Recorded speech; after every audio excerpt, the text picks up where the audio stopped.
شیخ عبدالعزیز بن عبداللہ بن باز رحمہ اللہ الدروس المہمہ لعامۃ الامہ میں کہتے ہیں الدرس الثانی عشر شروط الوضوء، یعنی 12واں درس وضوء کی شرطیں۔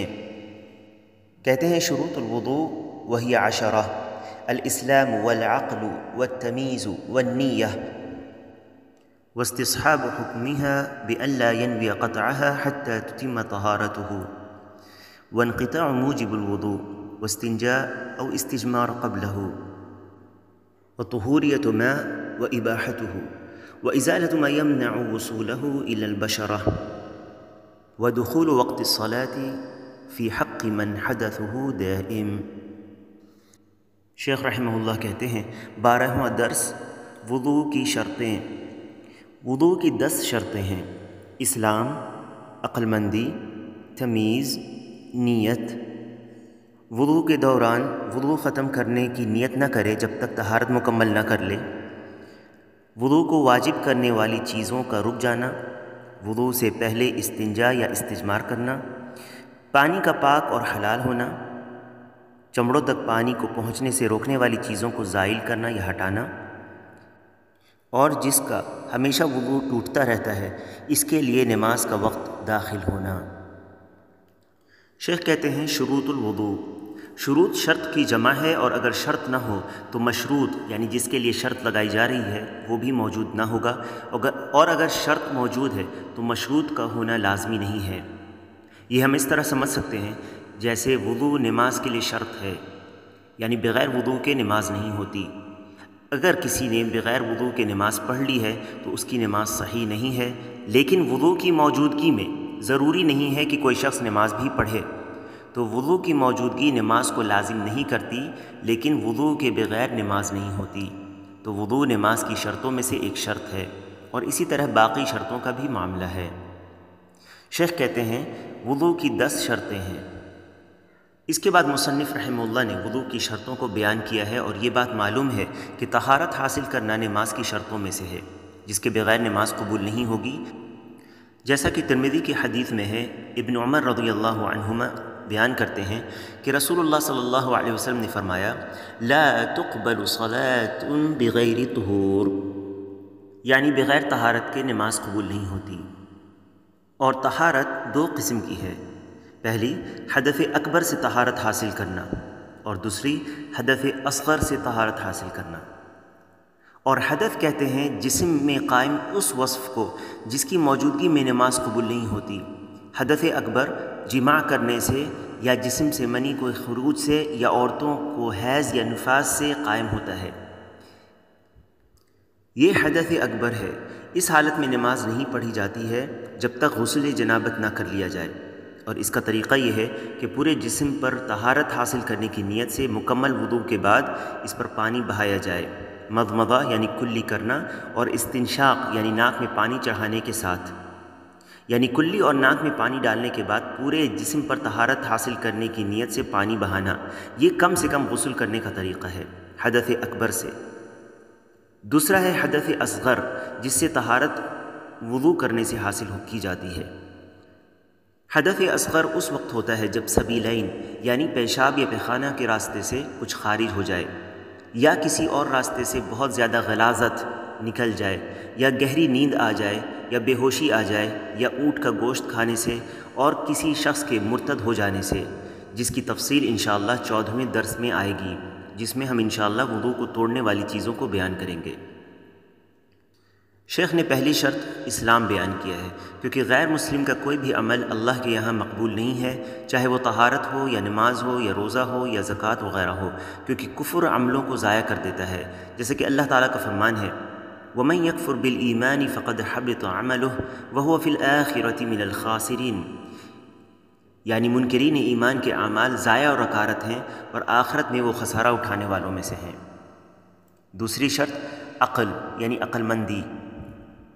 کیونکہ جس کے اندر عقل نہ ہو، جیسے پاگل یا مجنون شخص، تو اس پر نہ نماز فرض ہے اور نہ ہی اسے نماز کا حکم دیا جائے گا، کیونکہ عقل نہ ہونے کی وجہ سے نہ ہی وہ عبادت کو سمجھ سکتا ہے اور نہ ہی وہ اسے صحیح طور پر ادا کر سکتا ہے۔ جیسا کہ روایت میں ہے کہ 3 قسم کے لوگوں سے قلم اٹھا لیا گیا ہے، یعنی ان کے اعمال نہیں لکھے جاتے، اور ان میں مجنون شخص کا بھی ذکر ہے۔ تیسری شرط التمیز، یعنی سن تمیز تک پہنچ جانا۔ جب بچہ سن تمیز تک پہنچ جاتا ہے تو فرق کرنے لگتا ہے اور ممیز ہو جاتا ہے، یعنی تمیز کرنے والا ہو جاتا ہے، اور اس کی ضد بچپنا ہے۔ جیسے چھوٹے بچے ہوتے ہیں، ان کو نماز کا حکم نہیں دیا جاتا کیونکہ وہ سن تمیز تک نہیں پہنچے ہیں، وہ عبادت اور غیر عبادت میں فرق نہیں کر پاتے ہیں۔ اللہ کے نبی صلی اللہ علیہ وسلم نے فرمایا مروا اولادکم بالصلاۃ وہم ابناء 7 سنین، یعنی اپنی اولاد کو نماز کا حکم دو جب وہ 7 سال کی ہو جائیں۔ اس سے یہ پتہ چلتا ہے کہ غالباً 7 سال کی عمر وہ عمر ہے جب بچہ نماز کو سمجھنے لگتا ہے، تو اب اسے نماز کا حکم دیا جائے گا، اور اسی طرح نماز کے صحیح ہونے کے لیے جو ضروری چیزیں ہیں جیسے طہارت، اس کے بارے میں بھی اسے حکم دیا جائے گا۔ مگر یہ بات یاد رہے کہ حکم دینے سے پہلے اسے سکھایا بھی جائے گا تاکہ وہ یہ جان لے کہ نماز کو کیسے پڑھا جاتا ہے اور طہارت کیسے حاصل کی جاتی ہے، کیونکہ اب وہ سن تمیز تک پہنچ چکا ہے۔ چوتھی شرط نیت۔ نیت طہارت میں اور عبادت میں شرط ہے۔ نیت کا محل یا جگہ دل ہے اور زبان سے نیت نہیں کی جائے گی۔ جیسے طہارت حاصل کرنے سے پہلے کوئی زبان سے یہ نہ کہے کہ میں نیت کرتا ہوں وضو کرنے کی، کیونکہ زبان سے نیت کرنا بدعت ہے۔ نیت سے مراد یہ ہے کہ وہ اپنے دل سے ارادہ کرے جس عبادت کا وہ قصد کر رہا ہے۔ مثلا وہ وضو کرنے کے لیے جا رہا ہے تو اس کے دل میں ارادہ ہے کہ وہ وضو کرنے کے لیے جا رہا ہے، تو اس طرح اس کی نیت ہو چکی۔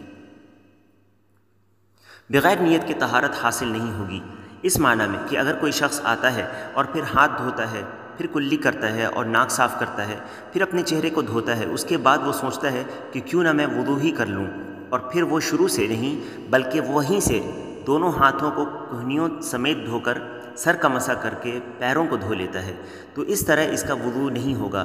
گرچہ اس نے تمام اعضاء کو جو وضو میں دھوئے جاتے ہیں اس نے دھو لیے تھے، کیونکہ اس نے شروع سے اس کی نیت نہیں کی تھی۔ اسی طرح اگر کوئی شخص ترتیب وار پورے جسم کے اعضاء کو صفائی حاصل کرنے کے لیے دھوتا ہے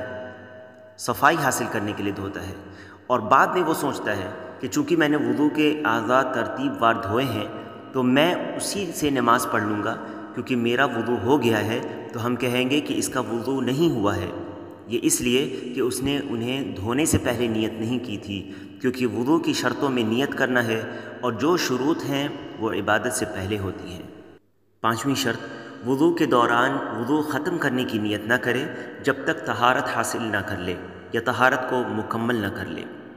یہ اس معنی میں کہ اگر کوئی شخص آتا ہے اور اس نے وضو کرنا شروع کیا، پھر موبائل پر کسی کا کال آیا اور وہ وہاں سے یہ سوچتے ہوئے چلا جاتا ہے کہ میں وضو بعد میں کر لوں گا، اور اس کے پہنچنے تک کال کٹ جاتی ہے، پھر وہ آ کر وہیں سے وضو شروع کرتا ہے جہاں سے اس نے چھوڑا تھا، تو اس کا وضو نہیں ہوگا بلکہ اس کو اب شروع سے وضو کرنا ہوگا۔ یہی معنی شیخ کے کہنے کا ہے کہ وہ وضو کو توڑنے کی نیت بیچ میں نہ کرے جب تک وہ اپنی طہارت مکمل نہ کر لے۔ چھٹی شرط وضو کو واجب کرنے والی چیزوں کا رک جانا، یعنی منقطع ہونا۔ یہ اس طرح کہ جن چیزوں سے وضو ٹوٹ جاتا ہے وہ چیز اگر جاری ہے تو اس کی وجہ سے وضو صحیح نہیں ہوگا۔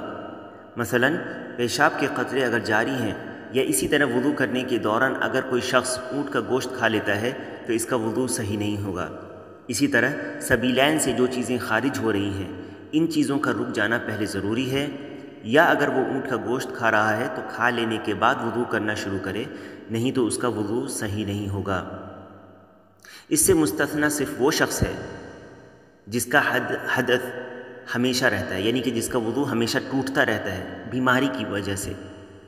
مثلا اگر کسی شخص کے جسم سے گندگی ہمیشہ تھوڑی تھوڑی نکلتی رہتی ہے اور وہ اس پر قادر نہیں ہے کہ وہ اسے روک سکے کسی بیماری کی وجہ سے، تو یہ شخص ہر نماز کے لیے اس کے وقت کے داخل ہونے کے بعد وضو کرے گا، اور پھر اس شخص کے لیے ان گندگی کو جو لگاتار نکل رہی ہے اس کے نکلنے سے اس کا وضو نہیں ٹوٹے گا جب تک دوسری نماز کا وقت نہ آ جائے،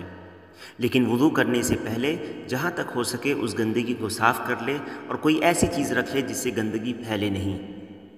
اور پھر وہ وضو کرے۔ یہ وضو اس کے اگلی نماز کے وقت کے داخل ہونے سے پہلے تک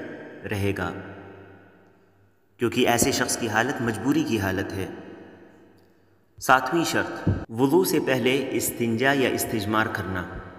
استنجا سے مراد پانی کے ذریعے سبیلین سے نکلنے والی غلاظت کو صاف کرنا، اور استجمار سے مراد پتھر کے ذریعے غلاظت کو صاف کرنا جو سبیلین سے خارج ہوتی ہے۔ اگر پتھر نہیں تو وہ طاہر چیزیں جیسے ٹیشو پیپر وغیرہ بھی استعمال کیا جا سکتا ہے۔ یہ شرط صرف ان کے لیے ہے جن کو طہارت حاصل کرنے کے بعد اگر کوئی چیز لگی رہ گئی ہو یا اس کے جسم سے فضلات یا گندگی لگاتار آتے رہتے ہیں تو اس کی صفائی ضروری ہے وضو کرنے سے پہلے۔ اس سے یہ مراد ہرگز نہیں ہے کہ ہر وضو سے پہلے وہ استنجا یا استجمار ضرور کرے گرچہ کوئی گندگی نہ بھی لگی ہو، یہ اس کا معنی ہرگز نہیں ہے، بلکہ صرف وہ شخص جس کے جسم سے گندگی نکلتی رہتی ہے یا اس کے جسم سے گندگی لگی ہوئی ہے اسے اس کی صفائی کرنا ضروری ہے وضو کرنے سے پہلے۔ 8ویں شرط، پانی کا پاک اور حلال ہونا، یعنی اگر پانی نجس ہے تو اس سے طہارت حاصل نہیں ہو سکتی ہے، اور اسی طرح اگر وہ چوری کیا ہوا پانی ہے یا زبردستی کسی سے چھینا گیا پانی ہے تو اس سے بھی طہارت حاصل نہ کرے۔ 9ویں شرط، چمڑوں تک پانی کو پہنچنے سے روکنے والی چیزوں کو زائل کرنا یا ہٹانا، یعنی اگر کسی شخص کے چمڑے پر پینٹ یا گوند یا کسی طرح کی کوئی ایسی چیز لگی ہو جس کی وجہ سے پانی اس کے جلد تک، اس کے چمڑے تک نہیں پہنچ سکتا، اور یہ حصہ وضو میں دھوئے جانے والے اعضاء میں سے ہے، تو ان جگہوں سے اس کو ہٹانا ضروری ہے اس سے پہلے کہ وضو کیا جائے۔ رہے وہ رنگ جو چمڑوں پر پرت نہیں بناتے ہیں جیسے ہنا یا مہندی کا رنگ تو اس سے کوئی حرج نہیں ہے۔ پھر مصنف رحمہ اللہ آخری شرط کو بیان کرتے ہیں اور کہتے ہیں 10ویں شرط، جس کا ہمیشہ وضو ٹوٹتا رہتا ہے اس کے لیے نماز کا وقت داخل ہونا۔ یہ شرط ہے جیسا کہ اوپر بات گزری کہ جس شخص کے جسم سے نجاست ہمیشہ جاری رہتی ہے کسی بیماری کی وجہ سے، تو اس طرح کے شخص کے لیے ہر نماز کے وقت کا داخل ہونے کے بعد وضو کرنا شرط میں سے ہے، اور جب نماز کا وقت ختم ہو جاتا ہے تو اس کا وضو ٹوٹ جائے گا اور اس کو دوسرے وقت کی نماز کے لیے پھر سے وضو کرنا ہوگا۔ یہ اس کے لیے ہے جس کا وضو ہمیشہ ٹوٹتا رہتا ہے کسی بیماری کی وجہ سے، جیسے کہ اللہ کے رسول صلی اللہ علیہ وسلم نے ایک صحابیہ کو جنہیں استحاضہ کا مرض تھا انہیں یہ حکم دیا اور کہا ثم توضئي لكل صلاة حتى يجيء ذلك الوقت۔ تو اگر کسی شخص کو ایسی بیماری ہے جس سے اس کا وضو لگاتار ٹوٹتا رہتا ہے تو اسے بار بار وضو کرنے میں کافی مشقت ہوگی، اسی لیے شریعت نے اس کے لیے یہ آسانی کی ہے کہ وہ ایک بار وضو کرے نماز کے وقت کے داخل ہونے کے بعد۔ مثلا اگر اس نے ظہر کا وقت داخل ہونے کے بعد وضو کیا ہے تو اس کا وضو اس وقت تک نہیں ٹوٹے گا جب تک عصر کا وقت نہ آ جائے۔ جب عصر کا وقت آ جائے گا تو عصر کے لیے پھر سے وضو کرنا پڑے گا۔ یہ ہے مصنف رحمہ اللہ کے کہنے کا معنی، جس کا وضو ہمیشہ ٹوٹتا رہتا ہے اس کے لیے نماز کا وقت داخل ہونا۔ رہا ان چیزوں سے وضو ٹوٹنا جو بیماری کی وجہ سے نہیں ہے تو اس سے ہر حالت میں اس کا وضو ٹوٹ جائے گا۔ واللہ اعلم۔